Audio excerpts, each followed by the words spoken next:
இந்த மாதிரி தயங்கிறது என்று தேவையில்லை. ஆகையால் தோழர்களே, இன்று நம்ம சிஐ சார்கிட்ட செக்ரட்டரி மேடம் வந்து தலைமைச் செயலகத்தை வந்து நீங்க போய் பேசுங்க, பேசி அவங்க வந்து இப்ப சிஐ சார்ல நம்ம துறை மாநில ஒருங்கிணைப்பாளர்லாம் போய் பேசுறாங்க. பேசுறதுக்கு உங்களுக்கு தான்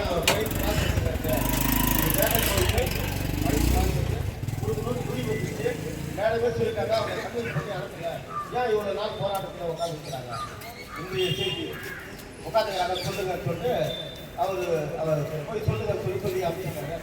இல்லை சார், நாங்கள் நாளைக்கு போகிற மாதிரி வந்து இல்லைங்க, நாளைக்கு வந்து தேர்தல் அதிகாரிலாம் வராங்க, நாளைக்கு தலைமை தேர்தல் அதிகாரி வராங்க, நாங்கள் இல்லைங்க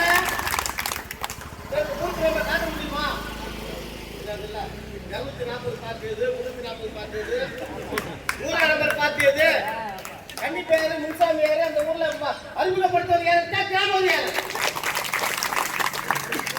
இப்படி பல்வேறு பணிகளை வேலை செய்யறவங்க மட்டும் ஏன் பின்னுக்கு தள்ளுகிறார்கள் என்று தெரியவில்லை. அதனால் தயவு செய்து அது ஒத்துக்காத தலைமைச் செயலகம் அம்மா அவர்களை சந்திப்பதற்காக அவங்க தான் வந்து உத்தரவாதம். நான் தான் சொல்லிட்டேன் இல்லை செய்து சரி அவங்கள பார்க்கலான்னு போனேன். இல்லை, நான் சிஆர்ஐ கிட்ட சொல்லிட்டு பேசுறேன், அங்கே பேசுறது எங்களுக்கு உடன்பாடு சரியா இல்லை, அவங்க செய்து நான் தான் பண்ணி கொடுக்குறேன்னு சொல்லும்போது இல்லை. அதனால வந்து நாளைக்கு வந்து நம்ம வந்து இந்த போராட்டம் தொடரும். செய்து கொடுக்குறேன் பண்றேன், வாய்மொழி உத்தரவு தான் வந்து இது வரைக்கும் வாய்மொழியா தான் யாருமே வந்து செய்யணும்னு சொன்னாங்க.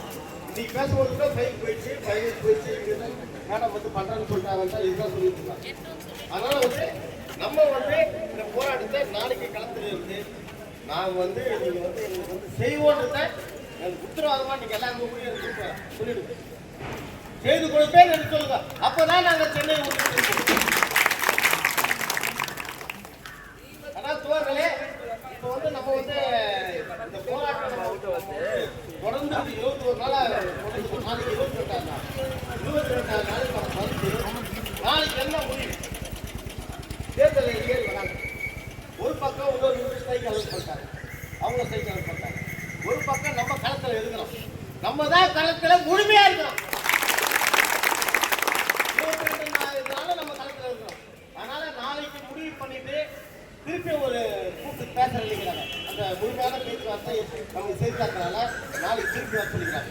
நாளைக்கு மதியானமா திருப்பி பேச்சுவார்த்தைக்கு போறேன். முழுமையான உத்தரவை நாளைக்கு வர வரைக்கும் நாளை இந்த போராட்டம் தொடரும் என்பதை நேரத்தில் உங்களுக்கு தெரிவித்துக் கொள்கிறேன். நாளையும் இந்த போராட்டம் தொடரும்.